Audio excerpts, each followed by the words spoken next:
ये कहानी 16 हॉल के रोजल नाम के एक लड़के के ऊपर आधारित है जो अपने घर की सारी औरतों के साथ घवाघप करके उन्हें प्रेग्नेंट कर देता है और वो अपने इस महान काम को किस तरह से अंजाम देता है वो हमें इस एक्सप्लेनेशन में देखने वाले हैं। आज मैं जिस मूवी को एक्सप्लेन करने वाला हूँ इस मूवी का नाम है what every French woman want और ये मूवी 1986 में रिलीज हुई थी। मूवी के स्टार्टिंग सीन में हम 16 साल के रोजर को देखते हैं। रोजर अपनी स्कूल की छुट्टियों की वजह से अपने घर आ रहा था तब उसके घर की एक मेड मिस लपीता उसे घोड़ा गाड़ी से लेने आती है और घोड़ा गाड़ी चलाते समय मिस लपीते के हिलते हुए पपीते देखकर रोजर उसे घूरने लगता है। ये चीज मिस लपीते भी नोटिस करती है लेकिन वो उसे कुछ नहीं कहती। घर पहुंचने पर रोजर की माँ उससे पूछती है कि ये तुम्हारी पैंट पर मियोनीज कहाँ से लगी, लेकिन हम व्यूअर्स को पता है कि घोड़ा गाड़ी चलाते समय मिस लपीते के हिलते हुए पपीते देखकर रोजर खुद को रोक नहीं पाया था। तभी उसकी मौसी मार्गरेटा उससे बोलती है कि इस उम्र में ये सब नॉर्मल है और ये कहकर वो रोजर की पैंट साफ करने लगती है। रोजर की एक छोटी बहन भी थी जिसका नाम वर्था था। उसके बाद वर्था रोजर को जंगल में ले जाती है जहाँ मिस लपीते भी थी। तभी लपीते रोजर के सामने ही साइड में हल्की होने लगती है और ये देखकर रोजर की आंखें बाहर आ जाती हैं। उसके बाद रोजर को किसी के चिल्लाने की आवाज सुनाई देती है और जब रोजर वहाँ पर देखने के लिए जाता है तो वहाँ उसे उसके घर की एक मेड उर्सिला किसी और के साथ जंगल में मंगल करती हुई दिखाई देती है। रोजर वहाँ से भाग जाता है, उसे लगता है कि वह गलत दुनिया में आ गया है। इसके बाद सीन स्विच होता है और हम पूरी फैमिली को खाना खाते हुए देखते हैं जहाँ व्यूअर्स को पता चलता है कि रोजर की माँ बहुत ज्यादा स्ट्रिक्ट है। शाम को जब रोजर सोने की कोशिश करता है तो उसे बाहर से कुछ आवाजें सुनाई देती हैं और जब वो कमरे से बाहर आता है तो वो देखता है कि नौकरानी झुकी हुई है और कोई उसके पीछे से बजा रहा है। ये देखने के बाद रोजर की फटके चार हो जाती है और रोजर वापस से सोने के लिए चला जाता है और बिस्तर में उसकी छोटी बहन वर्था छुपी हुई थी। तब वर्था उसे बताती है मिस लपीते ने मुझे बताया है कि हमारी मासी मार्गरेटा अभी भी वर्जिन है। जिस पर रोजर उससे पूछता है कि वो अभी तक वर्जिन क्यों है, जिस पर वर्था बताती है कि उन्हें मर्दों से डर लगता है और इसलिए उन्होंने अभी तक शादी नहीं की है। तभी कहीं से अचानक नैनी केट आ जाती है। केट का काम वर्था की देखभाल करना था। वर्था के वहाँ से जाने के बाद केट रोजर का ब्लैंकेट हटाती है जिससे रोजर अचानक डर जाता है क्योंकि रोजर का पप्पू खड़ा हो गया था और उसे देखने के बाद केट भी उससे थोड़ी बहुत मजे ले लेती है। अगले दिन वर्था रोजर को एक नदी के किनारे ले जाती है जहाँ उसके घर की सारी मेड नहाते नहाते एक दूसरे से अपना सीक्रेट शेयर कर रही थी।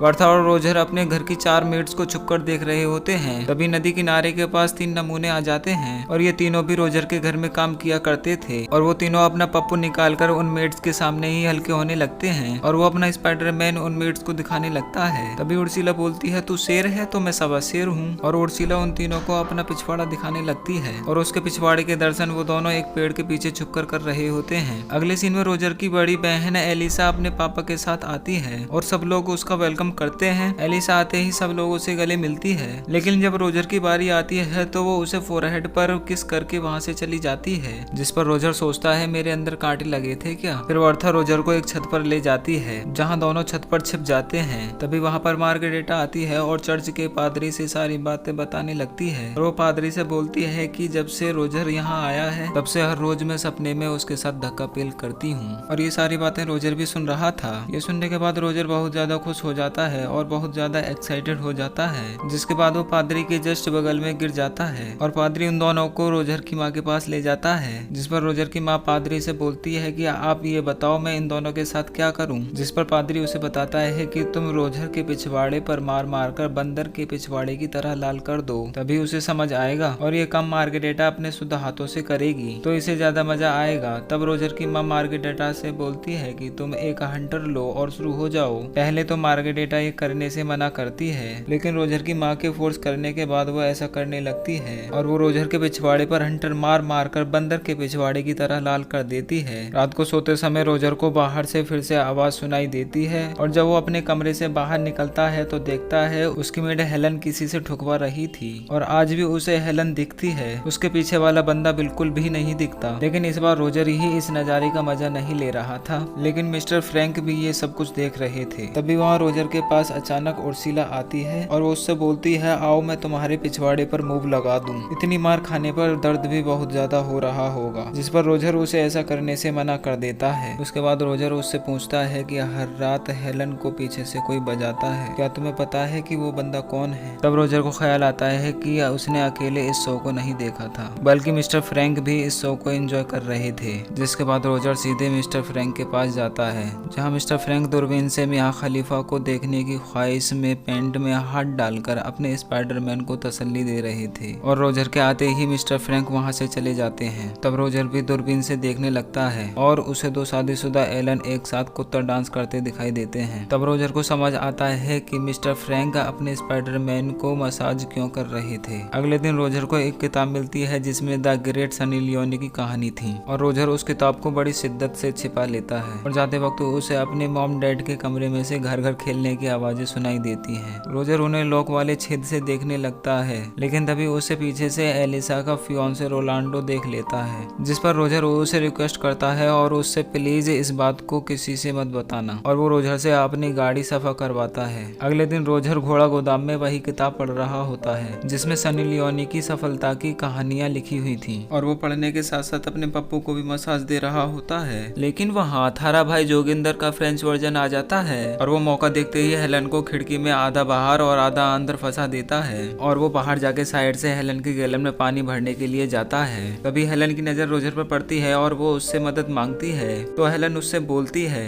रुको जरा गैलन में पानी भरने दो। तभी रोजर बाहर निकल के देखने के लिए जाता है कि हेलन की गैलन में पानी कौन भर रहा है, लेकिन तब तक जोगिंदर भाई अपना काम कर चुके थे।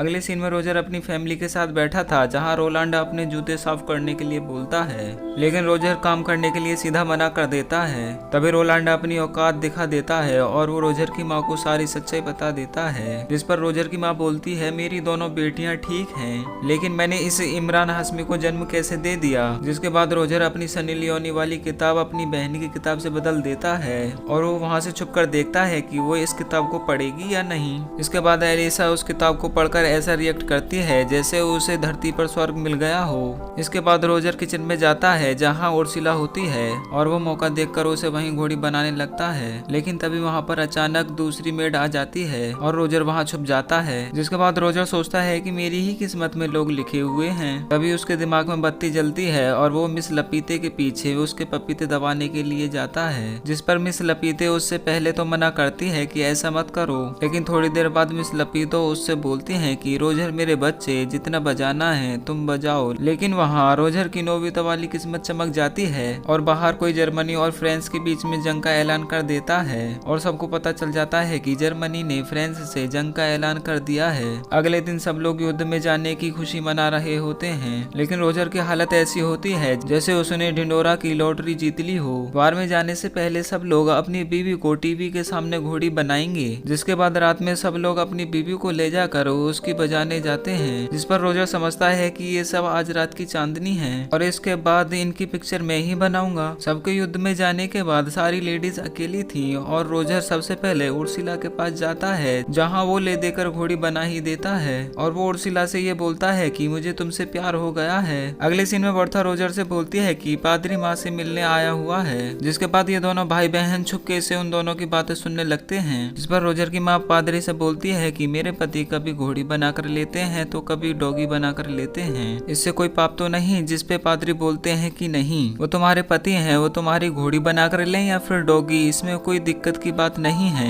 लेकिन तभी रोजर की माँ रोजर को देख लेती है और वो बिना देर किए बाहर आ जाता है। अगले दिन वर्था की नैनी केट हमें दिखाई जाती है और वो नदी किनारे बैठकर अपनी जुल्फे सवार रही थी, लेकिन वहाँ रोजर भी आ जाता है और वो पानी में जंगली जानवर की तरह तैरने लगता है। पहले तो रोजर कैट से मजे लेता है, लेकिन जैसे ही उसे पता लगता है कि वो भी राजी है तो वो मौके पर चौका मार देता है और वो दोनों वहीं पर घबाघब करने लगते हैं। अब रोजर पूरी तरह से अल्टीमेट हरामी बन चुका था, जिस पर रोजर सोचता है कि अब सारी औरतों का मटका मैं ही फोड़ूंगा। और अगले दिन वहाँ रोजर का बाप छुट्टी लेकर आ जाता है। रोजर देखता है कि मार्गरेटा और कैट उसकी माँ बाप को घर घर खेलते हुए देख रही हैं, जिस पर रोजर उनसे बोलता है कि तुमसे न हो पाएगा। ये देखकर उसके माँ बाप हैरान हो जाते हैं और रोजर को वहाँ से भगाने लगते हैं। जिसके बाद मार्गरेटा अपने कमरे में सोने के लिए चली जाती है, लेकिन रोजर उसके कमरे में उसे धप्पा कर देता है और उससे पूछता है कि क्या तुम अभी तक वर्जिन हो, तो आओ मैं तुम्हारा गेम बजा देता हूँ। जिसके बाद वो दोनों घपाघप करने लगते हैं। उसके बाद हम हेलन को देखते हैं जो चाय नाश्ता लेकर आ रही थी,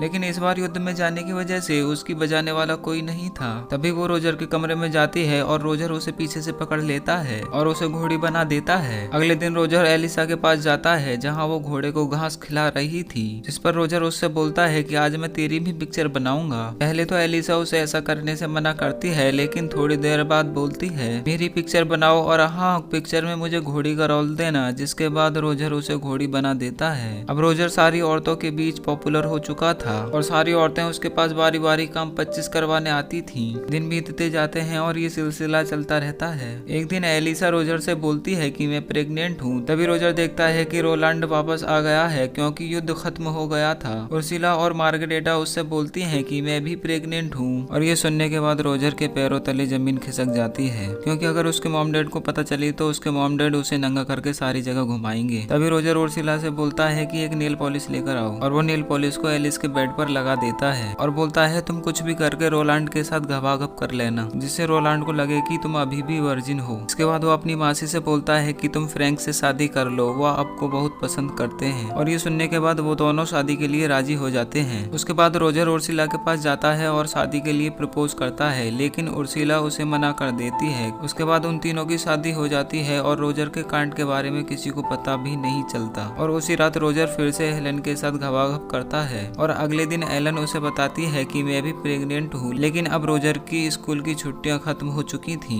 इसलिए वो उससे बोलता है कि मैं तुम्हारे लिए एक अच्छा सा पति ढूंढ लूंगा। जिस पर हेलन बोलती है कि तुम्हें इसकी टेंशन मत लो, क्योंकि मैंने सब लोगों के साथ घबाघब किया है और इस पे मैं किसी का भी नाम लगा सकती हूँ। इसके बाद रोजर अपने पापा के साथ खुशी खुशी वहाँ से चला जाता है और ये मूवी यहाँ खत्म हो जाती है। तो दोस्तों, आप लोगों को इस मूवी की एक्सप्लेनेशन पसंद आई हो तो इस वीडियो को लाइक और चैनल को सब्सक्राइब कर दें, ताकि हम फिर मिल सकें ऐसी इंटरेस्टिंग वीडियो के साथ। तब तक के लिए बाय बाय।